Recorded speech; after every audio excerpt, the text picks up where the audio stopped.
यो भिड दक्षिण कोरिया गएर काम गरेर धन कमाउने र सुखभोग गर्ने आकांक्षा राख्ने युवाहरूको हो। यस टोलीमा 216 जना युवक छन्। यिनीहरू प्रत्येकले दक्षिण कोरिया जानका लागि 62,500 रुपियाँ तिरेका छन्। पासपोर्ट र भिसा समेत तयार भइसकेकाले यिनीहरू अत्यन्त खुसी छन् र चाँडोभन्दा चाँडो दक्षिण कोरिया पुग्न आतुर छन्। भर्खरै बीकमको अन्तिम परीक्षा दिएर कोरिया जान लागेका एक युवक आफ्नो उत्साह यसरी प्रकट गर्छन्। जति पढ्यो पनि पाउँदैन, यहाँ केही पनि जागिरको केही समस्या छ एकदमै, त्यसैले पनि अब केही आर्थिक लाभ गरौँ भने पनि यहाँ विदेश हेरौँ भन्ने एउटा उसले पनि जानु लागिरहेको। यो चाहिँ दक्षिण कोरियाबाट फर्केको नेपाली युवाहरूको टोली हो।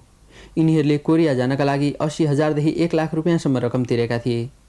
यिनीहरूका पनि थुप्रै आकांक्षा थिए, तर उनीहरूको सपनाको संसार कोरिया पुगेपछि उनीहरूको आकांक्षामा तुषारापात भयो।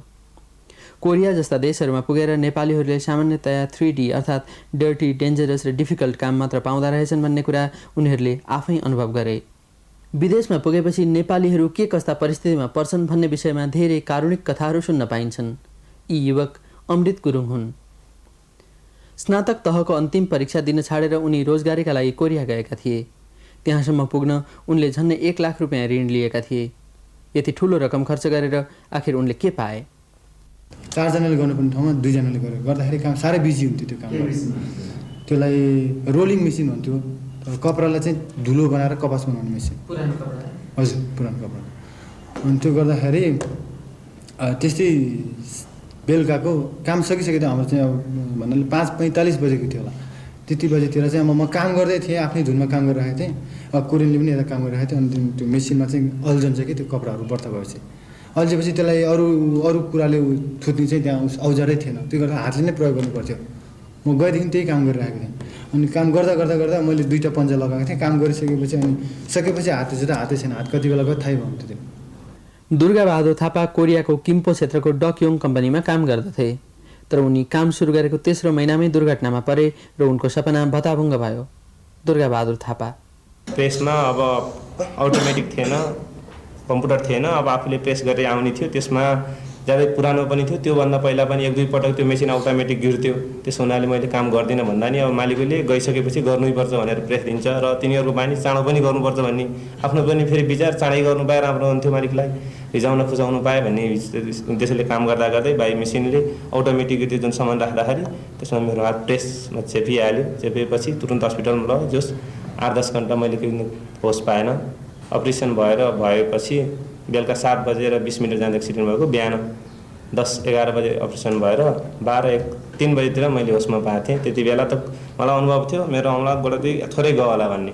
तर पछाडि 15-20 दिन पछाडि पनि हेर्न दिँदैन थियो तिनीहरूले। 20-25 दिन हेर्दा त अब औँलै छैन। तर त्यहाँ मैले महसुस गरेअनुसार र म बाँच्नु उचित छैन भनेर मैले त्यहाँ आत्महत्या धेरै ट्राई गरेँ। तर त्यहाँ चान्स पनि भएन। पछाडि साथीहरूले पनि सधैँ पूर्ण जाने र कम्पनीले नि अलिकति केही साथीहरूलाई पूर्ण पठाउँ। त्यसो गर्दा नेपालसम्म आए। यी युवक भोजपुरका सुरेन्द्र कुमार राई हुन्। यिनी पनि ऋण लिएर कोरिया गएका थिए। यिनले त्यो ऋण अझसम्म पनि तिर्न सकेका छैनन्। उनले कोरियामा के पाए त? एक्सटेन्ड यो भएको कम्पनी चाहिँ फर्निचर कम्पनी हो। त्यहाँ चाहिँ यस्तै काठको के अरे टेबलको खुट्टाहरू बनिन्थ्यो, त्यसको बुट्टा निकाल्नु पर्ने। त्यो बुट्टा निकाल्ने मेसिनले चाहिँ मा चाहिँ झुकेर हात परेर त्यो यसरी हात काटिनु गएको। तर मेरो मात्रै होइन, योभन्दा अगाडि करिब 3जना कोरियनहरूको मेरोभन्दा बढी हात काटेर तिनीहरू निक्लेर गइसकेको रहेछ। त्यो कम्पनी चाहिँ एक त गरिब कम्पनी पनि, पहिला त क्षतिपूर्ति कोरियनहरूलाई अब बुझाउँदा नि टाट पल्टिसक्यो। कम्पनीमा चाहिँ दिनै नसक्दैन। 3 टाका एक्सिडेन्ट भएपछि त म बसेँ 6-7 महिना बस्दा पनि मेरो तल पनि पाइनँ, एकै पैसा क्षतिपूर्ति केही पनि पाइनँ।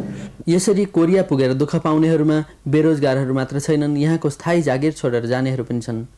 रामशरण बान्या यहाँ निमाविमा शिक्षक थिए। उनी 2 वर्षको वेतनले बिदा लिएर कोरिया पुगेका थिए। तर त्यहाँ उनको आकांक्षा त पुरा भएन नै। उनका चक र डस्टर समाउने हातमा पनि भाग्यले निर्मम प्रहार गर्यो। यो घटना भइसकेपछि चाहिँ के अनुभव भयो भन्दाखेरि पहिला त सुरुमा त घटना हुने बित्तिकै त मेरो आधी जीवन चाहिँ गयो। भने यस्तो भएर पनि के बाँच्नु र जस्तो मलाई पहिला लाग्थ्यो। तर सुरुमा कहिलेकाहीँ मलाई धकधकाइरहन्थ्यो, म त एउटा शिक्षक भएर यस्तो किसिमको मैले जीवनमा मानिसको जिन्दगीमा थुप्रै बाधा विरोधहरू आउँछन्, अप्ठ्याराहरू आउँछन् भने यसलाई पार गर्न सक्नुपर्छ। म एउटा हात हुनेले त नहुनेले त यस्तो गर्छु भने दुइटै खुट्टा हिँड्न नसक्नेले के गर्लान्, त्यसको निम्ति पनि मैले हौसला दिनुपर्छ भन्ने मेरो मनमा चाहिँ उब्जिएको छ। घरमा राम्रो बन्दोबस्त हुँदाहुँदै पनि विदेश घुम्ने र डलर कमाउने रहरले कोरिया पुगेर दुःख पाउनेहरू पनि छन्। देवेन्द्र गुरुङ भन्छन्, कोरियामा गएको सबै फर्क्यो, कोरियामा गएको सबैजना फर्क्यो भन्ने सुन्यो। मतलब त्यहाँको इमिग्रेसनबाट फर्कने कुरो सुन्यो है। अनि किन फर्किन्छ तिमीहरू कस्तो बोल्न पनि सक्दैन भन्ने कुरा मेरो चाहिँ यस्तो भावना चल्यो भनौँ न। भावना चलेपछि म आफै गएँ। खास म हङकङसम्म मेरो बिजनेस लाइनमा म गएको है त्यहाँ है हङकङमा। अनि चल्दा त्यहाँबाट म आफै गएँ। म पनि कस्तो हुँदो रहेछ त, फर्केदेखि कस्तो हुँदो रहेछ त भन्ने सोचेर म आफै पनि गएँ। जाँदाखेरि पछि त्यहाँ के भयो भन्दाखेरि अब मैले त फेरि म इन भयो कोरियामा इन भएपछि त्यस बेला मसँग 1500-1600 US डलर चाहिँ मसँग रहेको थियो है। र त्यसपछि मलाई त्यो कोरियाको बारेमा मलाई कुनै ज्ञान थिएन। फेरि रोजगारीका लागि गैर कानुनी रूपमा कोरिया पुगेकाले यसरी दुर्घटनामा परे तापनि नेपालीहरूले कुनै क्षतिपूर्ति पाउन सकेका छैनन्। क्षतिपूर्ति पाउन नसके पनि उनीहरू समाचारहरूमा भने धेरै पटक आएका छन्। नेपाली र अन्य विदेशी कामदारहरूमाथि त्यहाँ भएका अमानवीय व्यवहारका समाचार नेपालका पत्रपत्रिकामा मात्र होइन, दक्षिण कोरियाली पत्रपत्रिकाहरूमा पनि मनग्गे छापिएका छन्। यस्ता घटनाका बारेमा पत्रपत्रिका र टेलिभिजनमा समाचारहरू आउन थालेपछि त्यहाँको श्रम मन्त्रालयले राष्ट्रपति समक्ष एउटा प्रतिवेदन समेत दिनु पर्यो।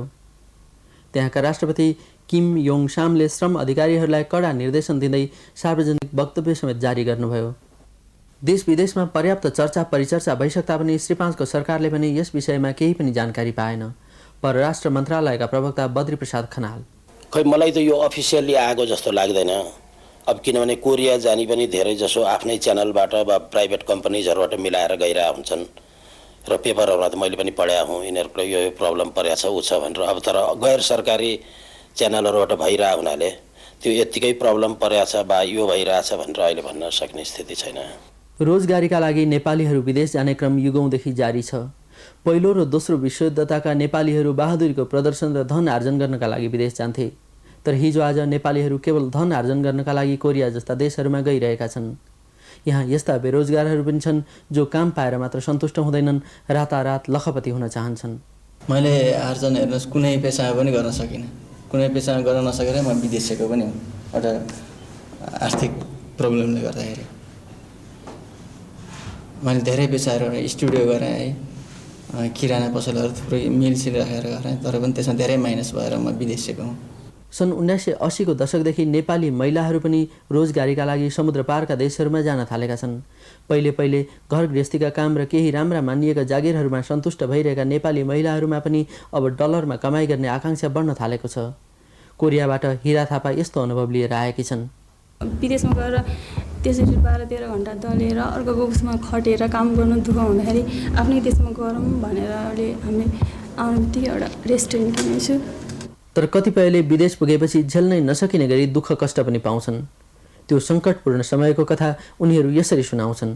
शोभा पुन, एउटा त हामीलाई महिलाहरूलाई गयो भने अब हाम्रो समाजले नै अब एउटा चाहिँ अहिलेसम्म पनि अब हामीलाई राम्रो दृष्टिकोणले त हेर्दैन, अझै पनि हेरेको छैन।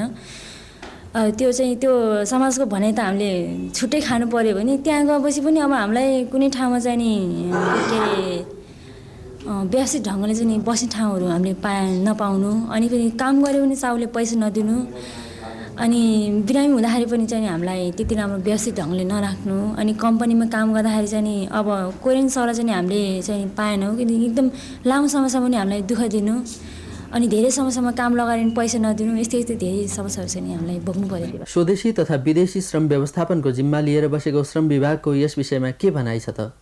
विभागका कामु महानिर्देशक गोविन्द प्रसाद रेग्मी, जानुहुन्छ भने उपयुक्त माध्यमद्वारा लाइसेन्स होल्डर कहाँ जानुहोस्, श्री 5 सरकारको श्रम मन्त्रालय विभागमा गएर के गर्नुपर्छ निर्णय लिएर मात्र पैसा बुझाउनुहोस्। यो सानो धनराशिको कुरा होइन। नेपाली पहाडमा बस्ने गरिबको लागि 60-70 हजार पैसा तिरेर जानुपर्छ।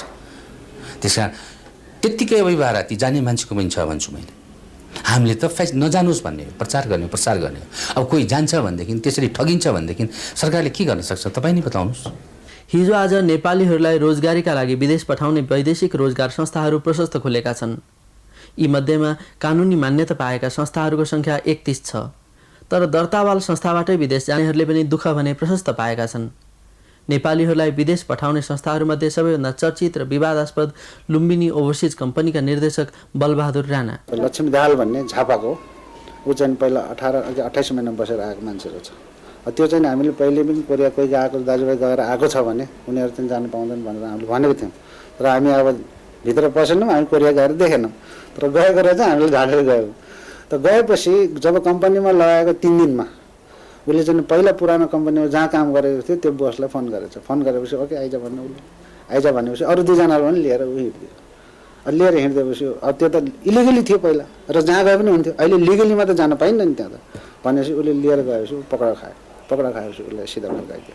यी समस्याहरू आफ्नै ठाउँमा छन्। यसबाहेक विदेशका जेलमा परेका, काम गर्दा गर्दै अपङ्ग भएका तथा तलब बत्ता नपाइकन फर्किरहेका नेपालीहरूको कथा पनि आफ्नै ठाउँमा छ। विदेशमा दुःख पाएका नेपालीहरूको उद्धार गर्ने विषयमा श्री 5 को सरकारको सोचाइ के छ त? फेरि परराष्ट्र मन्त्रालयका प्रवक्ता। कूटनैतिक उसबाट उनलाई मद्दत पुर्याउने बारेमा हाम्रो दूतावासहरू सीमित सङ्ख्यामा छन्। सब यिनीहरू जाने देशहरूमा हाम्रो दूतावास छैन र लिमिटेड रिसोर्सेसको कन्स्टेन्ट भए हुनाले सबलाई चाहिएको बेलामा मद्दत पनि पुर्याउन सक्ने अवस्था छैन। दक्षिण कोरियामा नेपालको आफ्नो राजदूतावास नभएकाले नेपालीहरूले सङ्कटका बेलामा कुनै सहयोग पाउन सकेनन्। त्यसैले उनीहरूले आफूभित्रैबाट एउटा सहयोग समिति गठन गरे र दुःख पाएका नेपालीहरूको उद्धार गर्ने काम सुरु गरे। त्यस सम्पर्क समितिका संयोजक विष्णु गुरुङ। नेपालमा चाहिँ मैले लगभग 100 भन्दा चाहिँ बढी यहाँ आइसकेको हुनुपर्छ, कुनै क्षतिपूर्ति नपाइकन आएको। त्यस बेलामा चाहिँ तपाईँको यो कोरिया सरकारले यो क्षतिपूर्ति दिने पनि गरेको थिएन। र अहिले तपाईँको चाहिँ कोरियामा चाहिँ तपाईँको चाहिँ पनि प्रशस्त घाइतेहरू छ। हेर्नुहोस् यस्तो अङ्गभङ्ग भएको हेर्नुहोस्। तर एक्चुअली हामीसँग यति नै भन्ने डाटा छैन। अन्दाजी तपाईँको चाहिँ कोरियामा पनि तपाईँको चाहिँ लगभग 150 जना मान्छे चाहिँ तपाईँको चाहिँ सानोतिनो अङ्गभङ्ग भएको र ठुल्ठुला यस्तै अङ्गभङ्ग भएकाहरू चाहिँ। दक्षिण कोरियाली कारखानाहरूमा काम गर्दा गर्दै अपङ्ग भएका र आफूले कमाएको तलब समेत नपाइकन नेपाल फर्केका कामदारहरूको तथ्याङ्क सङ्कलन गर्न र उनीहरूलाई क्षतिपूर्ति दिलाउने प्रयास गर्नका लागि नेपालमै पनि एउटा सम्पर्क समिति स्थापना भएको छ।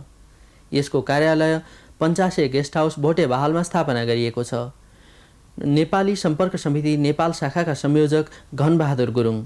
यो फारमहरू यो चाहिँ पर्सनल व्यक्तिगत रेकर्डहरू जम्मै भरेर सम्बन्धित इकाइमा पुर्याइसकेपछि हामी श्री5को सरकारमा पनि हामी डेलिगेसन जान्छौँ र चाहिँ नि समस्या यो छ, कोरियामा काम गर्ने कामदारहरूको समस्याहरूप्रति पनि अलिकति सकारात्मक चाहिँ नि पाइला चालिदिनु पर्यो।